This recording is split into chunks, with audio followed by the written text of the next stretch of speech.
Hi everyone, hello, welcome back. It's so good to see you here. Welcome to this video about assessment. O objetivo desse vídeo de hoje é explicar para vocês e falar mais sobre o que é essa nossa atividade de assessment in English e quais são os critérios utilizados para dar feedback para o aluno dentro dessa atividade proposta. Vamos lá? Bom, a primeira parte desse vídeo eu queria dedicá-la para explicar um pouquinho para o meu aluno, para você que está me ouvindo, né? O que é esse assessment e por que ele não é uma prova? Porque a primeira coisa que a gente fala sobre atividade avaliativa é: ai meu Deus, é uma prova, vou fazer uma prova, eu vou receber uma nota, vai ter um boletim, eu vou ser comparado a alguma coisa. E para muitas pessoas isso é uma questão que impacta negativamente a performance dela em um curso ou em algum programa de desenvolvimento. E isso tem a ver com a natureza do que é um assessment. Quero explicar um pouquinho para vocês a diferença entre essas duas palavras em inglês. Embora muitos dicionários traduzam assessment e evaluation como avaliação, em português eles podem ter a mesma tradução, mas elas não têm em inglês a mesma natureza, ok? Quero mostrar para vocês o verbete aqui de evaluation. Olha só, esse aqui é do Cambridge Dictionary. E se você digitar evaluation lá, você vai ver que está escrito, a definição é essa daqui. The process of judging or calculating the quality, importance, amount or value of something. Veja que tem a palavra calculating, né? Calcular a importância, a qualidade, a quantidade ou valor de alguma coisa. E quando a gente vê assessment, o que a gente tem é the act of judging or deciding the amount, value, or quality or importance of something. Veja que aqui a gente tem julgar ou decidir e não calcular. Porque a natureza de assessment, ela é mais relacionada ao diagnóstico de uma performance do indivíduo. Enquanto evaluation, ela é mais relacionada a analisar e quantificar o nível de qualidade comparando a um padrão pré-determinado, ok? Quando a gente pensa em feedback dessas duas características, essas duas formas de avaliação, quando eu tenho uma evaluation, eu estou pensando em ponto, em pontuação. Quando eu estou pensando em assessment, eu estou pensando em pontos positivos e pontos negativos, ok? Isso tem tudo a ver com essa ferramenta que a gente utiliza, porque o objetivo do nosso Assessment Feedback Form, eu vou mostrar ali para vocês já já, é, primeiro de tudo, first and foremost, oferecer um feedback diagnóstico, ou seja, falar sobre aquilo que é bom, que o aluno já faz bem, e as áreas que a gente precisa melhorar, ok? Agora que a gente tem isso bem claro para nós, entre a diferença de assessment e evaluation, e você está aqui comigo, você já sabe que o que nós vamos fazer juntos não é uma evaluation, é um assessment. Então, o que é isso? Né? Como é que é essa tarefa e qual o tipo de feedback que você deve esperar dela, ok? Então, vou mostrar para vocês a tarefa de assessment, ok? Aqui eu tenho 3 tarefas. A primeira tarefa, o aluno tem que descrever algo do cotidiano dele. Essa é a primeira tarefa. A segunda, ele sempre vai falar sobre uma experiência da vida dele.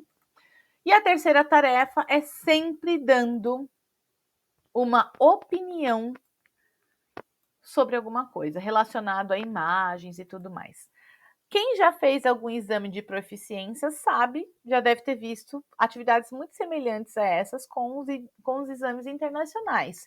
E o meu propósito, selecionando essas atividades, é realmente dar uma experiência para o aluno que seja semelhante ao que a gente encontra em exames internacionais.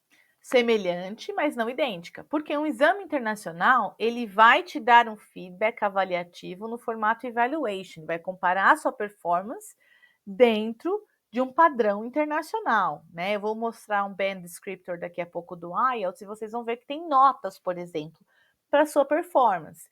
O meu objetivo com a avaliação não é esse, é dar um diagnóstico e mais determinar aí mais ou menos uma direção, uma bússola para orientar para onde vão os nossos esforços e os nossos estudos, ok? Depois que o aluno grava, porque cada uma dessas atividades é gravada em formato de áudio ou de vídeo, eu anoto e eu qualifico a performance desse aluno seguindo o seguinte padrão. Vou mostrar aqui para vocês, tá bom? Esse é o nosso Assessment Feedback Form. Deixa eu dar um zoom fora para vocês verem ele todinho.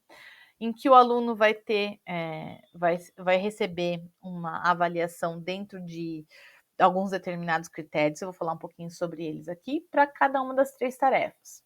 Bom, o aluno, de forma geral, um aluno de forma geral vai fazer 3 tarefas diferentes. Mas dependendo do seu caso, dependendo do seu problema, talvez a gente não faça 3 tarefas, faça uma só, talvez a gente tenha uma tarefa adaptada diferente para o seu objetivo linguístico. Porém, o formulário de feedback, o critério que eu estou usando para diagnosticar o que você precisa melhorar é o mesmo, ok?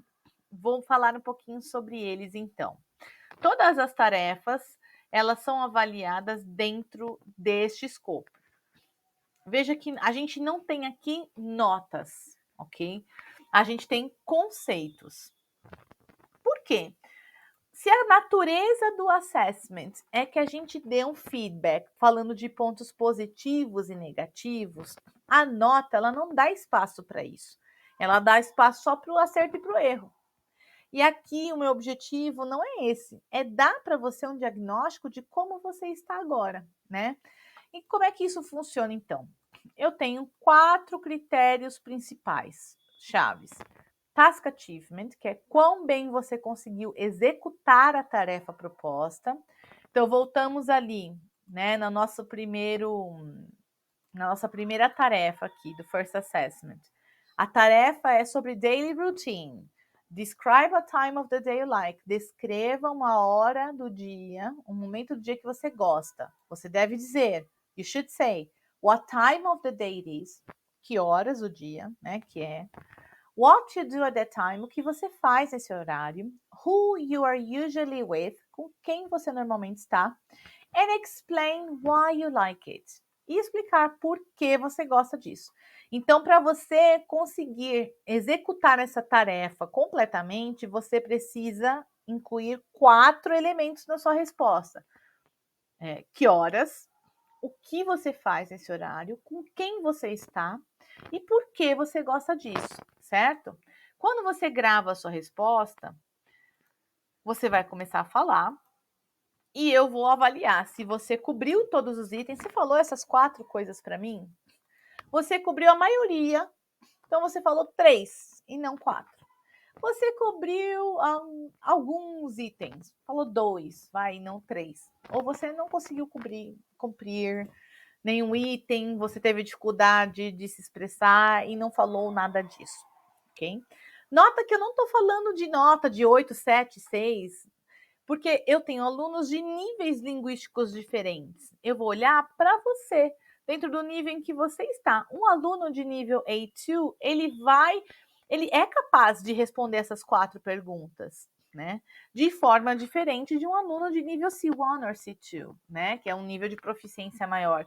Então, veja que no assessment a gente se descola do quadro comum europeu de referência para a língua em termos de ter isso como um padrão, certo?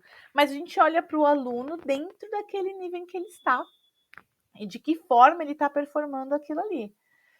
Então, o aluno do nível A2, B1, B2, C1, C2, todos eles vão ter uma performance aqui diferente. E todos eles podem atingir qualquer uma desses critérios avaliativos aqui.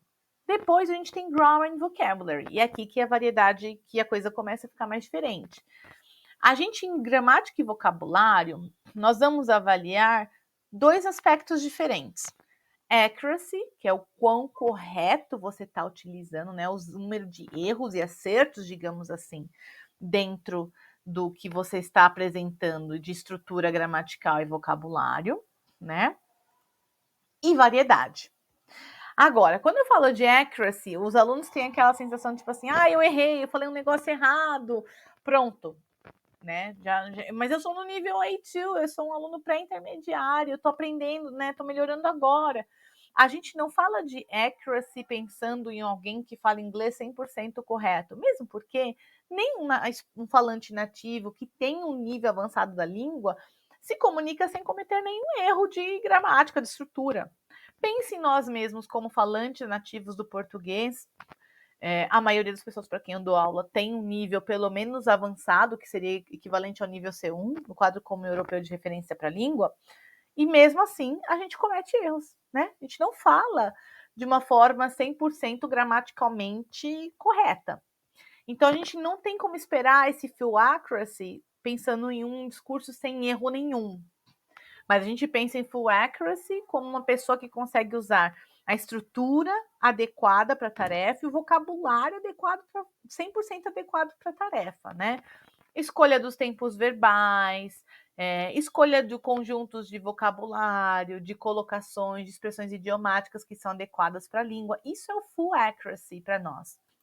Mostly accurate é aquela pessoa que, de uma forma geral, ela utiliza bem a estrutura que é esperada para aquela tarefa e também o vocabulário.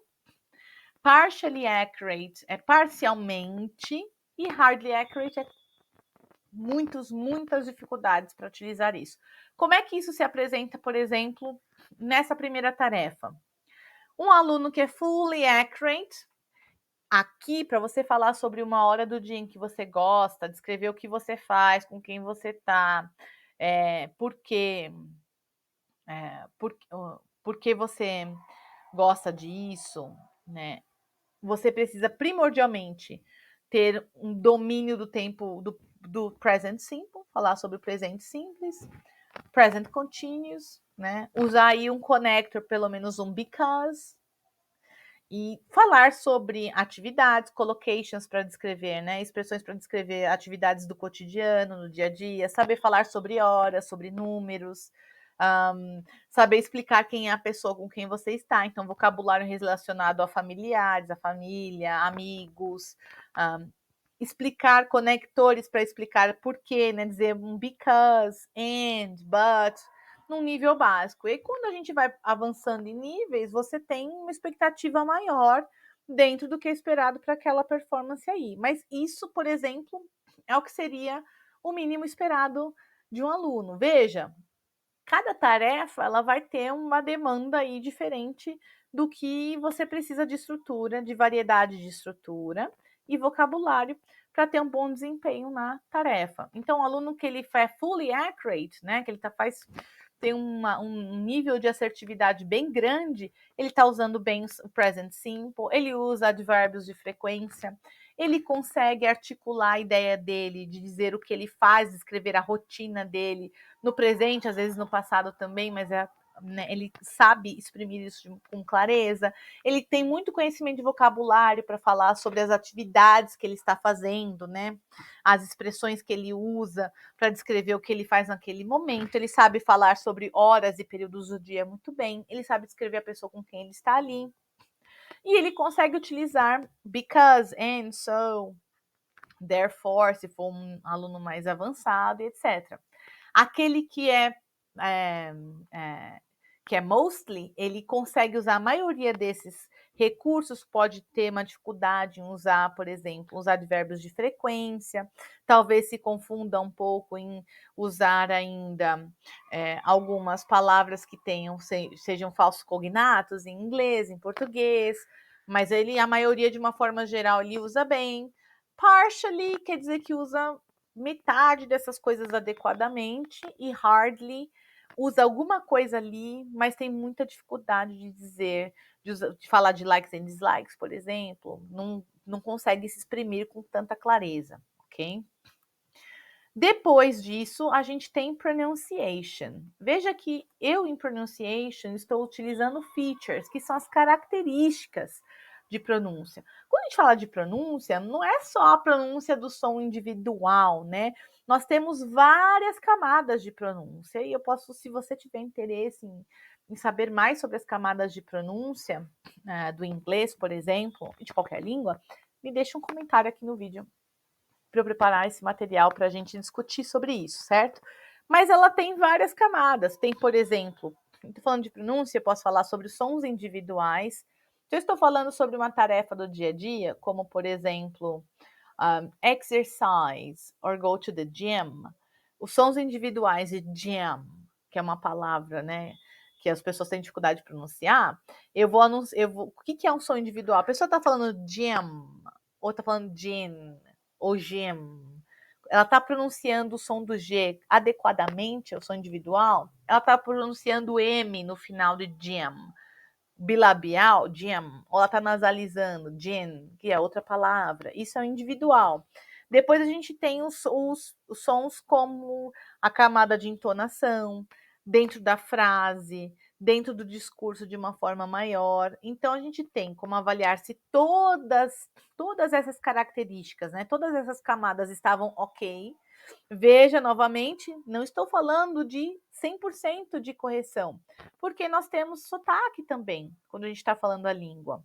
Mas o ponto de vista de articular a língua de uma forma em que eu consiga utilizar a maioria das características, a maioria das camadas da pronúncia de uma forma adequada para me comunicar, se a maioria delas está boa, se alguma delas estão ok, eu consigo pronunciar algumas coisas ok, outras não. E se algumas, são só algumas que estão, bem poucas estão ok, eu tenho dificuldade nessa área de pronúncia, né? E por último, overall understandability. Sempre procuro tomar o ponto de vista de uma pessoa que não falasse português como língua nativa, ou como primeira língua, como qualquer língua, na verdade, tivesse conhecimento da sua língua nativa, se ela seria capaz de compreender o que você está dizendo. E quão bem você seria compreendido.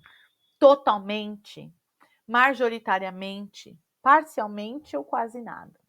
Para as 3 tarefas, esse vai ser o ponto de vista que você vai ter quando receber feedback dentro disso. Então, vamos olhar aqui. Eu falei um pouco sobre como isso aconteceria, como isso apareceria se fosse o caso de como se fosse gramática e vocabulário. Pronúncia, eu quero saber se você pronuncia bem os números, se você está pronunciando, articulando sons dessas atividades que você está utilizando. A gente, falante brasileiro, a gente tem uma dificuldade com alguns sons individuais, como o D, o G, o T, os sons nasalizados, os sons bilabiais no final das palavras, como jam, gym, e não é gin, e não é gin, né? Que são palavras diferentes.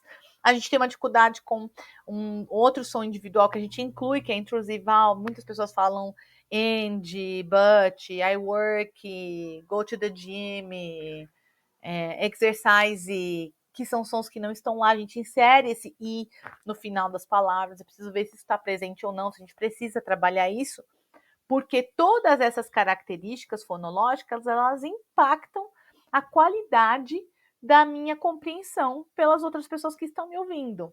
E é dentro desse ponto de vista de tipo quão bem essa pessoa está sendo compreendida dentro dessa tarefa, e levando em consideração todas essas diferenças, todas essas diferentes camadas de um discurso, né, de quando você está falando, é que você recebe feedback dentro disso, ok? E, por fim, qual que é a outra parte do nosso assessment form? Voltando aqui, então. É o nosso focus. Focus on, focus on. O que a gente precisa focar aqui, né? E aqui é um espaço em que eu gosto de colocar. É um assessment, lembra? Tanto o feedback positivo das coisas que foram boas, o que você precisa ou você pode melhorar, né? Claro que é o que negativo que a gente tem que melhorar, mas aquilo que está bom. Puxa, isso aqui foi muito bom. Continue fazendo isso. É importante que você seja reforçado positivamente nas coisas que você está indo bem. E naquelas que a gente precisa melhorar, também vai aparecer aqui no Focus On, o que a gente precisa melhorar, né? E aí tem uma parte muito legal dessa ferramenta, dessa atividade de assessment, que talvez não fique tão clara no nível individual, mas quando a gente vê todos os alunos juntos, essa ferramenta também ela dá um diagnóstico para mim, enquanto profissional. Porque se eu percebo que tem muitas dificuldades que estão aparecendo ali, muitos pontos de melhoria, que são semelhantes em todos os alunos, talvez isso seja um indicador de um blind spot para mim, de algo que eu preciso prestar atenção e estar atenta na minha prática diária. Ao mesmo tempo em que o contrário também é verdade. Quando eu vejo que todos os meus alunos têm uma característica positiva muito forte ali, eu sei que aquilo ali eu estou fazendo bem. Então, é uma ferramenta que ela dá um diagnóstico para nós e nos dá feedback daquilo que nós estamos fazendo bem, que a gente precisa manter e reforçar positivamente, e daquilo que a gente precisa melhorar também. Puxa, ó, olha só, de uma forma geral, eu estou executando todas as tarefas, mas eu podia estar melhor, sei lá, nessa parte aqui de pronúncia. Tem muitos sons individuais que eu estou colocando esse end, but, Jimmy, exercise. Então, se o aluno está assim, eu preciso preparar as minhas aulas para ele desse momento em diante, incluindo momentos em que nós vamos ter práticas de pronúncia para melhorar isso e minimizar isso. Às vezes o que aparece é a ausência de fillers, é muita hesitação com quando a pessoa poderia estar falando well, you know, I think, well, as far as I know. Então, essas expressões que a gente usa, né, são os enchedores de linguística, de linguista, né, os preenchedores de espaço. Às vezes aparece isso e, puxa, quando eu estiver trabalhando com esse aluno, vou trabalhar isso daqui, nós precisamos melhorar.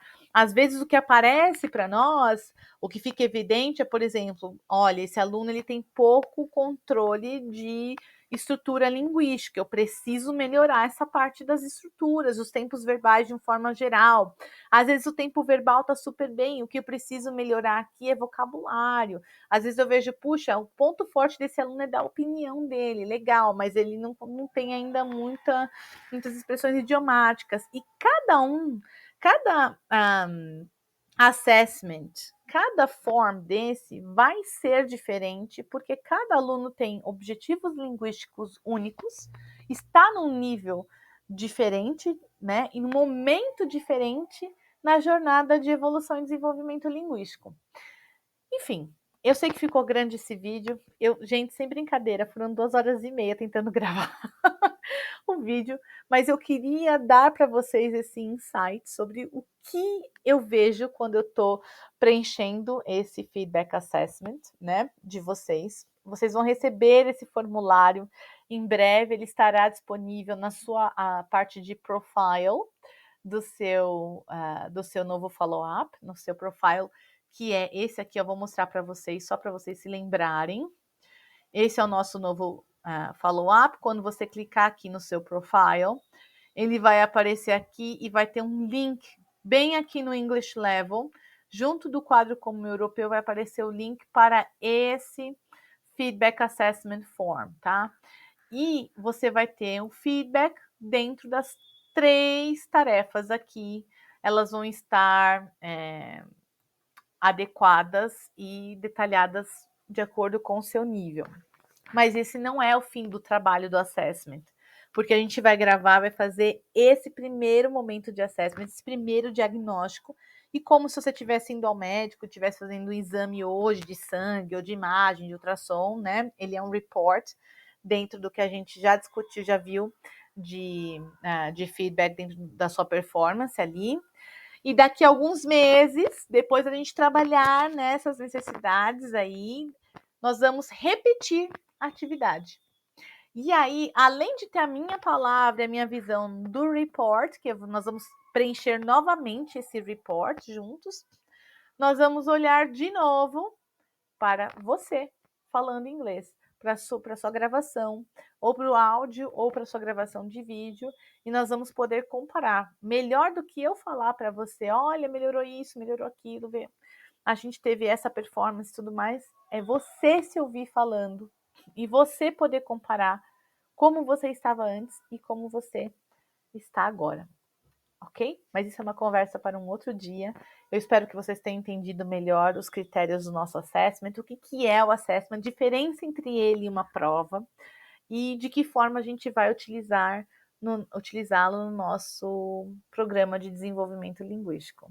Alright? It was very good to have you here. I hope to see you guys again around anytime soon. And drop me a message if you still have any questions. Me manda uma mensagem se você tiver ainda alguma outra dúvida. Ok? Bye bye. You have a good one. See you guys around. Hi everyone. Hello. Welcome back. It's so good to see you here. Welcome to this video about assessment. O objetivo desse vídeo de hoje é explicar para vocês e falar mais sobre o que é essa nossa atividade de assessment in English e quais são os critérios utilizados para dar feedback para o aluno dentro dessa atividade proposta. Vamos lá? Bom, a primeira parte desse vídeo eu queria dedicá-la para explicar um pouquinho para o meu aluno, para você que está me ouvindo, né? O que é esse assessment e por que ele não é uma prova? Porque a primeira coisa que a gente fala sobre atividade avaliativa é, ai meu Deus, é uma prova. Vou fazer uma prova, eu vou receber uma nota, vai ter um boletim, eu vou ser comparado a alguma coisa. E para muitas pessoas isso é uma questão que impacta negativamente a performance dela em um curso ou em algum programa de desenvolvimento. E isso tem a ver com a natureza do que é um assessment. Quero explicar um pouquinho para vocês a diferença entre essas duas palavras em inglês. Embora muitos dicionários traduzam assessment e evaluation como avaliação, em português eles podem ter a mesma tradução, mas elas não têm em inglês a mesma natureza, ok? Quero mostrar para vocês o verbete aqui de evaluation. Olha só, esse aqui é do Cambridge Dictionary. E se você digitar evaluation lá, você vai ver que está escrito, a definição é essa daqui. The process of judging or calculating the quality, importance, amount or value of something. Veja que tem a palavra calculating, né? Calcular a importância, a qualidade, a quantidade ou valor de alguma coisa. E quando a gente vê assessment, o que a gente tem é the act of judging or deciding the amount, value